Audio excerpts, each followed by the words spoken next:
I would now like to introduce our past president and next year's treasurer, Carl Egge, for the introduction of our main speaker today. Carl, take it away. Thank you, President Tom. Members of Seattle Rotary, it is an honor and privilege to introduce Dr. Gary Gilliland, the new president and director of the Fred Hutchinson Cancer Research Center. I've been a member of the Board of Trustees of the Fred Hutch for more than 15 years and joined today by three of our current trustees, Kathy Suris-Smith, Dr. Charlie Nolan, and Vijay Vache, also a member of Bellevue Rotary, is that right, Vijay? And our former trustee and member of Seattle Rotary, Neil McReynolds. I most recently served on the search committee that brought Dr. Gilliland to Seattle. When our committee began its deliberations, we were keen on identifying an individual that had a very unique combination of skills and experience. First and foremost, impeccable scientific credential. After all, the Hutch is a home of 3 Nobel laureates and hundreds of the world's best researchers. Second, business acumen and experience. The Hutch has an annual budget of nearly $500 million. And third, and very important, an appreciation for the unique collaborative partnership between the Hutch and its cancer treatment partners at the Seattle Cancer Care Alliance, UW Medicine, and Children's Hospital. From among the more than 100 candidates that were proffered by our executive search consultant, from the outset, the committee's preferred candidate was Dr. Gilliland. After months of interviews, deliberations, and discussions among Hutch senior scientific staff, the trustees, and others, we were delighted that Dr. Gilliland accepted our offer and began his work at the Hutch in January of this year. Gary Gilliland brings to Seattle a lifetime of work in cancer research and treatment, including 20 years on the faculty at Harvard Medical School and at Boston's Dana-Farber Cancer Center, as a senior vice president and global oncology head at Merck, and as the vice dean and vice president of precision medicine at the University of Pennsylvania School of Medicine. His unique blend of experiences fit neatly into the needs that the Hutch board perceived for its next leader. But more importantly, it was his passion for curing cancer that set Dr. Gary Gilliland apart and was the reason why the board and the Fred Hutch staff were thrilled to have him step to the helm of this important research institution. This soft-spoken man has a big heart, a gift for understanding the importance of focusing research on patient outcomes, and a passion for developing breakthrough therapies that will not just treat, but will ultimately cure a patient suffering from cancer. Today, he will share with you some insight into the current research focus at the Hutch and the direction in which he intends to lead the center. So please join me in welcoming to Seattle and to Seattle Rotary the president and director of your Fred Hutchinson Cancer Research Center, Dr. Gary Gilliland.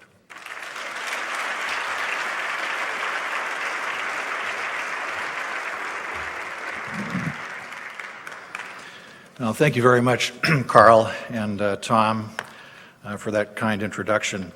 I have to say, though, that was just the most spectacular piano playing I've heard in a long time from Arthur Miliazza. I love playing piano myself. I haven't had a chance to move my piano from the East Coast. I've only been here a couple of months, but I think that's just as well. I think I'm going to go home tonight and cry myself to sleep. I'm absolutely thrilled to be here. I've only been here a couple of months, and here I am at one of the largest and most august Rotary clubs in the entire world, amongst the 32,000 clubs. I'm delighted to have been invited. I'm trying to figure out already how I can get one of those little yellow badges to wear.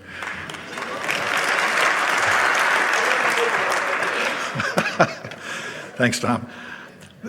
Coming to the Hutch really feels like coming home for me. I didn't plan it this way, but I feel like I've been working up to this opportunity my entire life with the experiences that I've had. It feels like coming home to a family. I know so many of the people here on the faculty, many of them trained in Boston when I was there, and I've kept in touch with them since. Fred Applebaum at the Hutch has been a longtime friend and mentor. I've gone to him for advice on many occasions. And as I like to say when Fred's in the room, by that you can understand that he's quite a bit older than I am. But he's been a fantastic mentor. I also got to know Don Thomas and his wife Dottie, who many of you know worked together, Don being the inventor of bone marrow transplantation, for which he won the Nobel Prize. And he, at the time that I was training, was an august figure in the community, a little bit intimidating. And I met him at a Jose Carreras Foundation Scientific Advisory Board meeting. You may also know that Jose Carreras had a bone marrow transplant performed at the Hutch, which prolonged his magnificent singing career. And Don and Dottie came up to my wife Karen and I. It was at a meeting in Barcelona, and just sat down and started talking with us. They were so nice and so sweet, and they were such a lovely couple. And he's such a nice man for somebody who had such a visionary approach to how we treat cancer. And I'll come back to that in a moment as we think about cures for cancer. I also had a personal experience with my sister-in-law, Anne, who was transplanted here about 10 years ago. My wife came out to join my brother. They lived on Westlake on South Lake Union for a couple of months in an apartment, 3 months while she was getting transplanted. And I knew this was a good place from having attended at the Farber on the children's and the adult bone marrow transplant unit. The Hutch has been the envy of every transplant center in the world. The Hutch has the best outcomes of any transplant center in the world. It's measurably better. So we always envy them. The Farber's a fantastic place, does a wonderful job as well in transplantation. But the thing that was most impressive about the Hutch and the family feel came from the way that they treated my sister-in-law as a patient. It was warm, it was comforting, it was nurturing. She helped my family through a very difficult time. And I've never forgotten that. And it's just such an honor and a privilege to be able to come back to an institution that I've observed from the outside and been proud of on behalf of our community, but also envious of what a wonderful institution this is. As Carl said, we are on the threshold of extraordinary advances in the way that we treat cancer. And we as oncologists often use what is sort of a gentle euphemism when we talk about cancer. We say we're going to treat your cancer. And we have treatments that we know prolong survival, we know ultimately enhance the quality of life for individuals with cancer, but we talk about treating it and rarely have the hubris with some appropriate caution around saying we're going to try to cure your cancer. We're on the threshold of a tsunami of approaches that harnessed our own immune system to fight cancer. This is not an approach that uses chemotherapy. It's not an approach that uses radiation therapy. It's actually harnessing the power of our own immune system to the benefit of patients that have cancer. And the initial insights into the fact that this might be possible came from Don's early transplant experience where, as you know, a person gets radiation therapy and chemotherapy intending to wipe out the cancer, but at the same time it wipes out the bone marrow that you require for survival. So a donor bone marrow that's compatible is given to the person, in essence, to rescue them from the cytotoxic effects of the chemotherapy. What he realized, and others followed up on, is that there's a lot more to it than that it's actually the donor bone marrow's immune system that is largely responsible for long-term cures of disease, that it recognizes the cancer as being foreign and attacks it and kills it. So that raised the question, if that can happen, why haven't we been able to harness that power and the understanding that the immune system is capable of eradicating cancer if you just give it the right tools? And over the past 20 years, there's been an extraordinary amount of work in this field, fueled by those initial observations, in which investigators at the Hutch, like Phil Greenberg and Stan Riddell, but many others across the country, studied the molecular mechanisms of how the tumor interacts with our immune system and elaborated a series of molecular switches that actually had the effect, they were elaborated by tumors, had the effect of turning the immune system off. It was as if it's like a cloaking device, if you will, for a tumor to protect itself from immune surveillance. Immune cells in our body can recognize bacteria and kill them, parasites, viral infections, and they can recognize tumor cells as being foreign. But tumor cells are very clever, and they have developed a strategy for this type of evasion. I was giving a talk at a high school class talking about this mechanism, and I said, this is a little bit like like a Romulan cloaking device. And I looked around the room, and there's just blank faces. So when I'm in that younger genre, I now use the Harry Potter cloak of invisibility. analogy for that. But now that we understand how that works, we can educate our immune system and enable it to attack tumor cells. There's a strategy where you simply give an antibody that flips the switch, takes down the cloaking device, and the tumors do the rest. When I was at Merck, we developed one such medicine that's now been approved by the FDA. It went from first in humans into FDA approval within 3.5 years, which is light speed, as some of you may know in the industry. And it's because the effect sizes were so spectacular. It had breakthrough status. It went through to registration in metastatic melanoma that had not responded to any of the treatments that we have. It's a very tough disease to treat. Metastatic non-small cell lung cancer. And these diseases, without any chemo, without any radiation, and those patients had seen a lot of that, you flip the switch on their immune system, and these tumors vaporize. It's just stunning to see. I've never seen anything like it. We had people that had to come off protocol for various issues after just 1 or 2 doses of these treatments, and would go home to hospice and would come back 3 months later in complete remission. As an oncologist, it just takes my breath away. It still gives me, it raises the, it makes me tingly.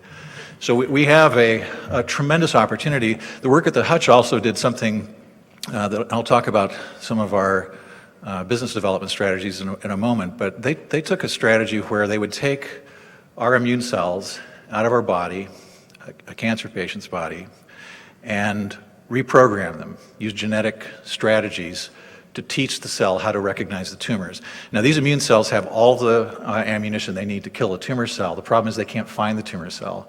So Stan Riddell and Phil Greenberg and others basically install a laser guidance system, if you will, that directs the tumor, the immune cell to the tumor and allows it to be killed. And we've also seen spectacular responses in that context. So we're very excited about being one of the leading centers in the world at bringing these types of therapies forward into fruition for patients that have cancer. And I'll tell you that there's a real urgency around that. There are people that are dying of their disease as we have our lovely lunch here today. And the urgency, and know that we have mechanisms at work. It's simply a matter of, in many cases, execution and implementation is a very compelling reason for us to move as quickly forward as we possibly can. A couple of facts about the Fred Hutch that some of you may not know. One is that we're the only cancer center in the world that's named after a baseball player, after Fred Hutchinson. We have a great Hutch Award down on Safeco Field if you ever have a chance to go down there. Some of you have. It's a fantastic award. Meet some of these fantastic baseball players. But we're proud of that legacy.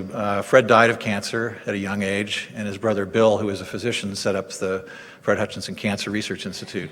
We have 5 divisions. We're focused largely on cancer research, including the immunotherapy that I told you about. But we have a very broadly based approach to how we think about cancer.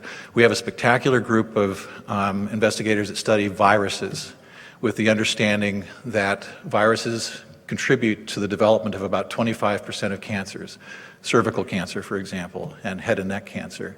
And based on that insight, Merck actually developed a vaccine. We can make vaccines to viruses. If viruses cause cancer, we should be able to prevent cancer by giving vaccines. And this vaccine is now being given worldwide. It's being given to, recommended to be given to all girls, as well as vaccination of boys. And there's plenty of discussion around the target population and how we should approach that. But with time, that will enable us to eradicate cervical cancer. It's a lot better not to get cancer than it is to try to have to figure out how to get rid of it once you have it. We have a big public health sciences division that studies epidemiology of cancer. They set up a study of 160,000 women in what was called the Women's Health Initiative, and excuse me, examined best practices in women's health, and determined, as we all know now, that the high doses of estrogen that were being used to treat symptoms in postmenopausal women were contributing to the development and the risk for cancers, especially including breast cancer. That study cost $200 million to perform from the NIH. 160,000 women followed over many years. But that outcome of that study, and this has been worked on with one of our groups that's in the Public Health Sciences Division studying impact and outcome, that's estimated to have saved about $37 billion to our healthcare system, not to mention the lives of women that it's saved through that investment in understanding the epidemiology of cancer.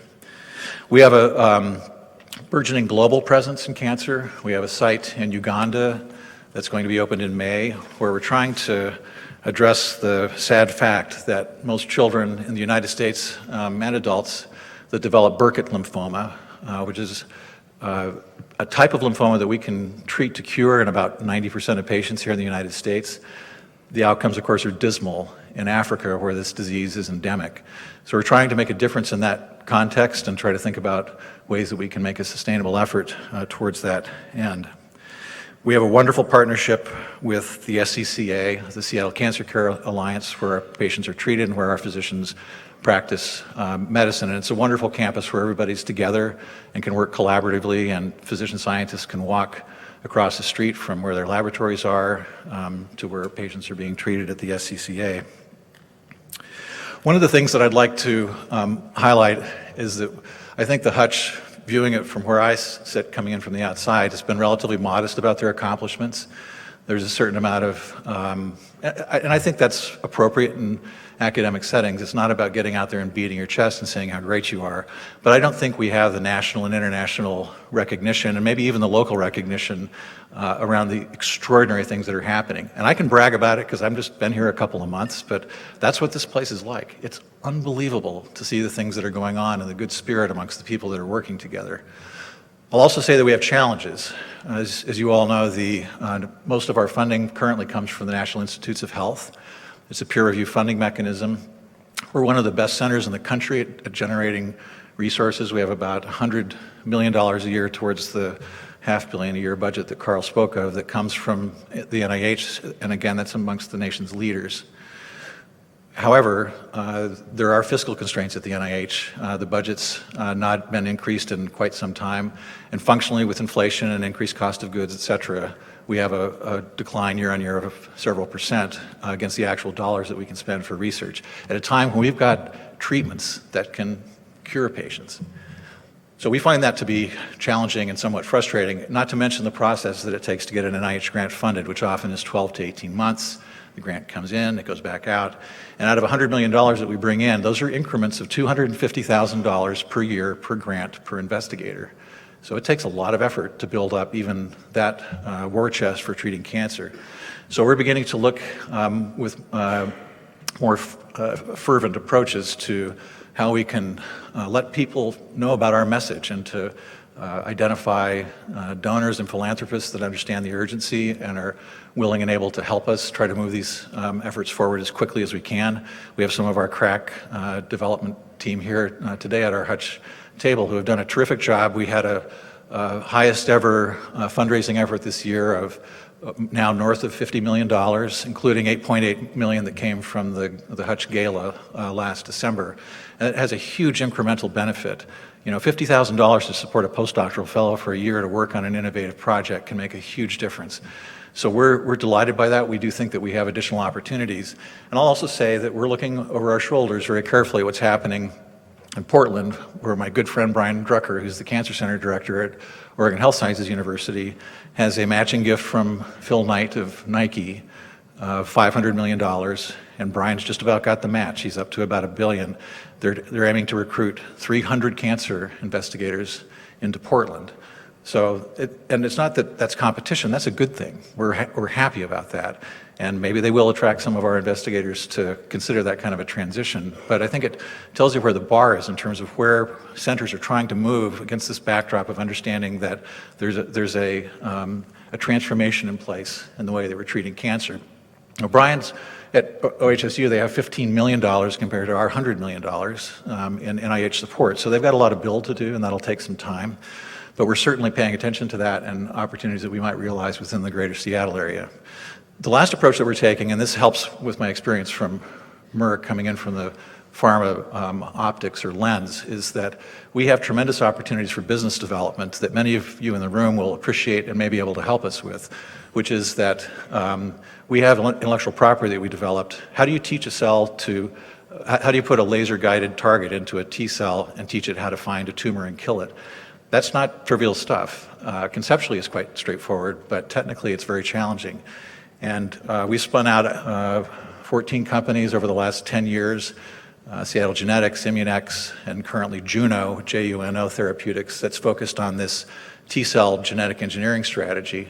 And we have real opportunities to realize value from the success of those companies. And I think that that's a great way for us to obtain return on investment for our intellectual capital, to bring that back into the institution.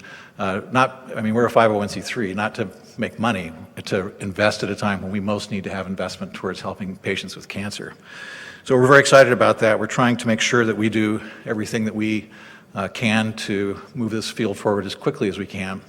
And for those of you who might want to learn a little bit more about cancer, its history of its treatment, putting the context of immunotherapy into place, I'd recommend that you consider watching the Ken Burns PBS series that's coming up. It's going to be a 3-part series. It's going to be aired on KCTS 9. Some of you participated in their fundraising efforts, I heard. And it's on at 9 o'clock at night, March 30th, 31st, and April 1st. It's a spectacular documentary. I've seen most of it, and I think you'd really enjoy it. It'd give you a lot of history and perspective. We also have, from the Hutch, the following day on April 2nd at 7:30, this program In Close. They came out to the Hutch in the wake of the Ken Burns documentary and said, help us understand what you're doing at the Hutch that's relevant to this. And you can hear more from me if you can stand it, but there's other investigators on our faculty that have been engaged for that production that'll occur on April 2nd, so I'd encourage you to see that. One interesting backstory about this is that the documentary is based on a book called Cancer, the Emperor of All Maladies. Terrific book. I'd recommend that you read it. It turns out that the person who wrote the book is a guy named Sid Mukherjee, who, at the time he wrote the book, was a medical oncology fellow at the Farber in my lab, and a spectacularly brilliant kid. Well, he's not a kid anymore. Wait, yeah, he's still a kid. And it's all relative.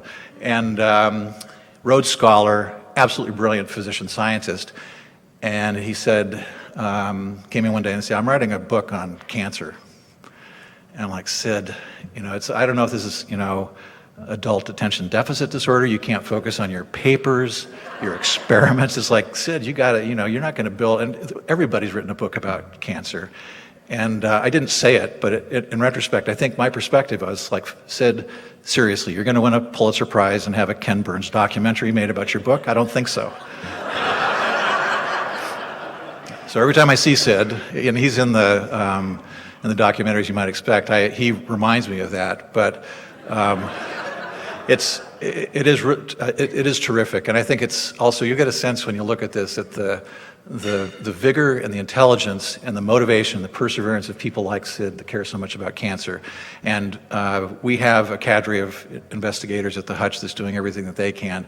So I'd like to end where one of the speakers this morning started, which is to thank all of you for everything you do as Rotarians to support our community, both directly and indirectly. It helps the Hutch, and we're very grateful for that. And I'm especially grateful to have been invited to speak here today. Thank you.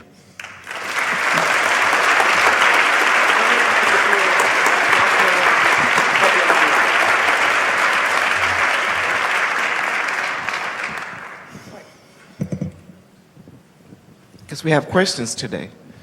Thank you for all that you are doing and for what Hutch is doing. My question is, to what extent, if any, are some of the expert oncologists at Swedish and some of the other hospitals in the area collaborating with what's going on at the Hutch and the Cancer Care Alliance?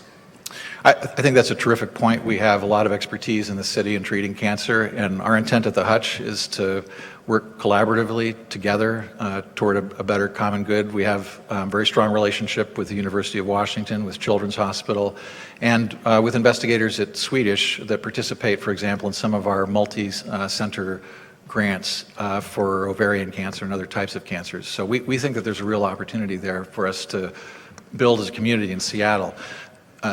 Cities that have done that successfully, where they come together, actually can realize extraordinary synergies. But there are other cities, some of which I've been at, where there's more competition between the hospitals than there is cooperation. And I think that's what we want to minimize. Understanding that it's a complex healthcare environment and there is competition, we think we need to work together towards cancer, and that's our intent. Doctor, I get the sense from your comments that we may someday look at chemotherapy the way we look at the use of leeches. Is that actually indeed the case? And if so, what do you think the time frame would be? Well, yeah, and I want to be, when we say cures start here, that is our mantra. We mean cures start here. That is our intent and our focus. And we now have examples of proof of concept where these treatments do cure cancer in some circumstances. We have a lot more that we need to learn about that. Not everybody responds. Only 50% of melanoma patients, for example, respond to this mechanism. We don't understand what happens with the other 50%. We have some ideas about that. And they still require conventional approaches to treatment.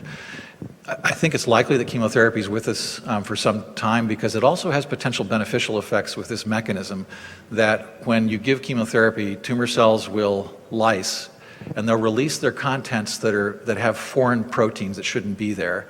And that can serve as a priming, an adjuvant, if you will, for the immune system's mechanism. So there may be ways we can use it, hopefully with very much lower doses and in a much more minimalistic way to help augment these. But that's the dream that would have seemed almost absurd to suggest 10 to 15 years ago. But the idea that we could get this to a place where the way that we think about infectious disease, you take a medicine that has relatively few side effects and your cancer goes away. We have a question. Thank you so much for being with us. My late husband died of metastatic melanoma 8 years ago. Was that what you're doing now? Would that be something that would help somebody in that same situation today?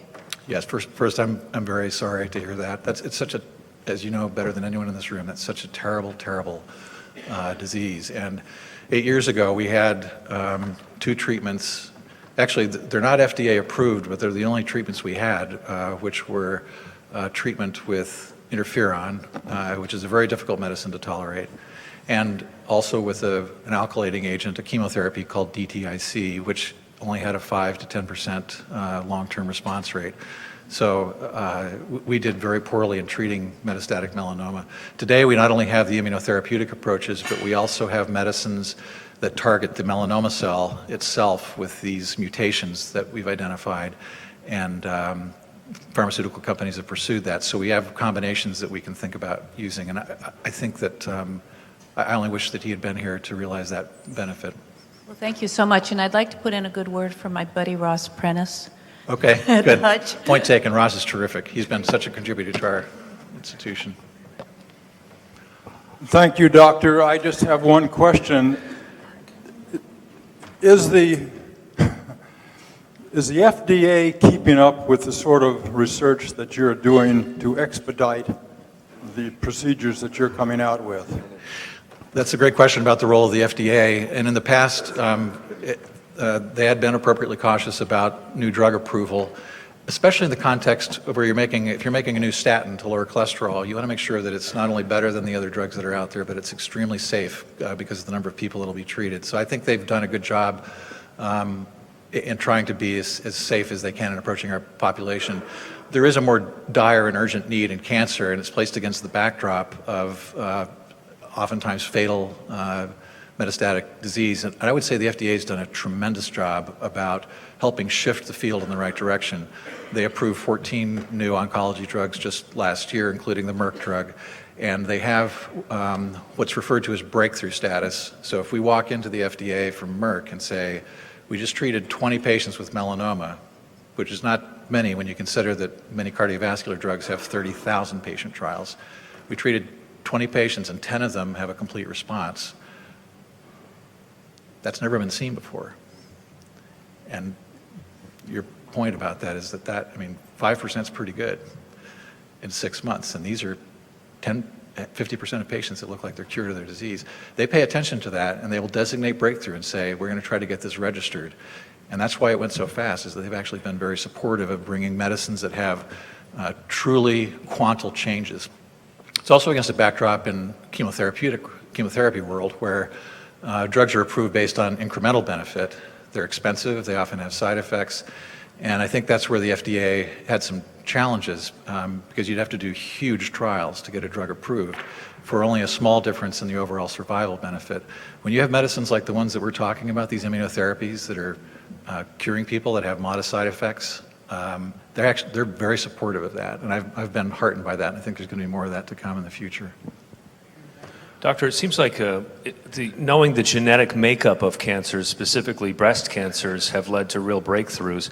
Why is that? And do you think that knowing the genetic code of each type of cancer, is that going to be across the spectrum of cancers that we'll see treatments for? That's a terrific question about the heterogeneity of cancer. Breast cancer is a terrific example. We've known for years that you can characterize at least 4 different types of breast cancer based on the expression of certain hormone receptors, based on expression of a molecule called HER2/neu, and those help dictate therapeutic approaches to those diseases.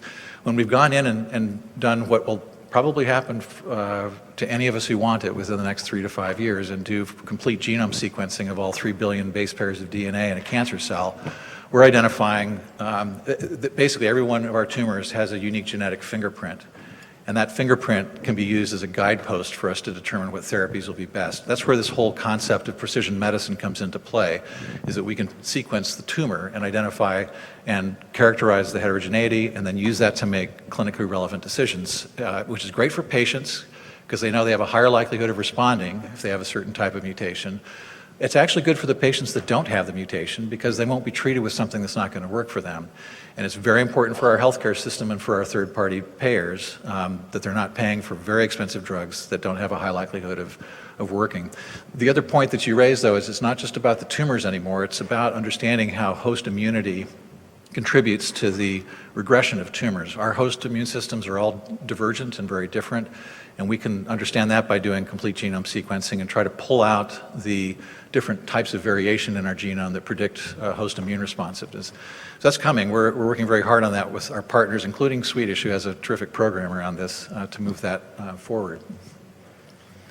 So Gary, one of the things, one of the things you've been trying to do is predict the length of time for cancer.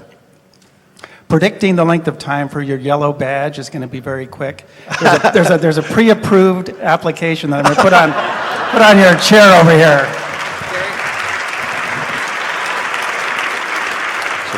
Prospective member packet. Okay, that's, well, I'm not. We don't mess around here. I'm nothing if not ambitious, so. Thank you. I'm delighted by that. Thank you so much. One short last question. Thanks so much for coming to speak with us.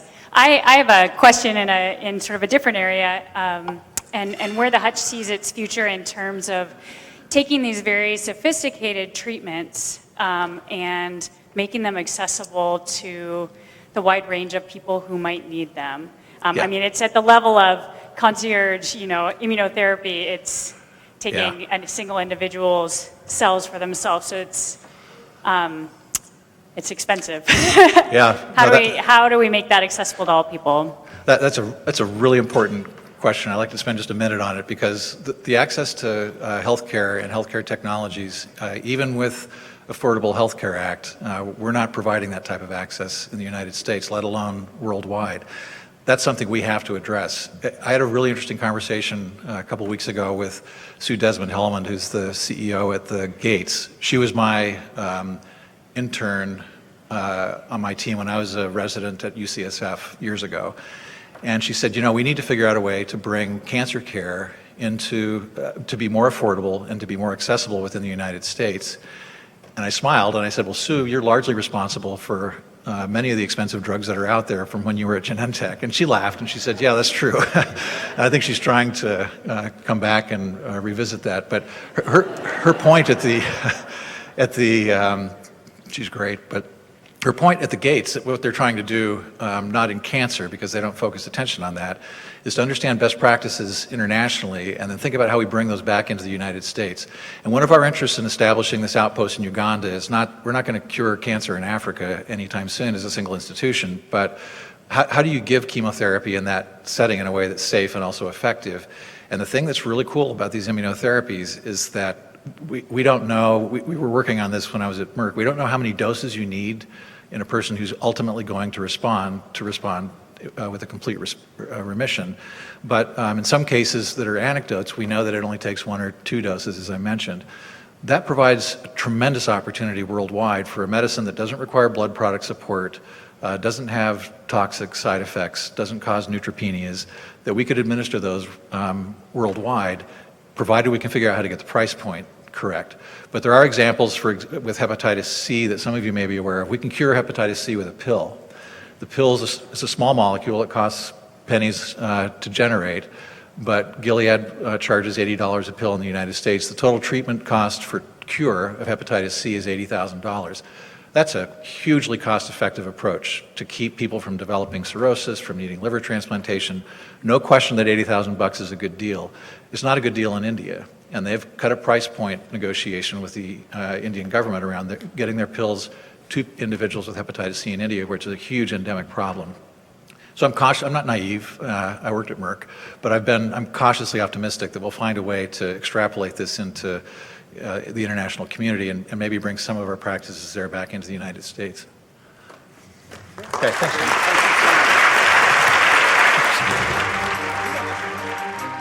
Seattle Rotary Online is made possible in part by a grant from First Choice Health, working with the Washington Health Information Collaborative to use technology to bring better health care to patients throughout the Pacific Northwest. First Choice Health.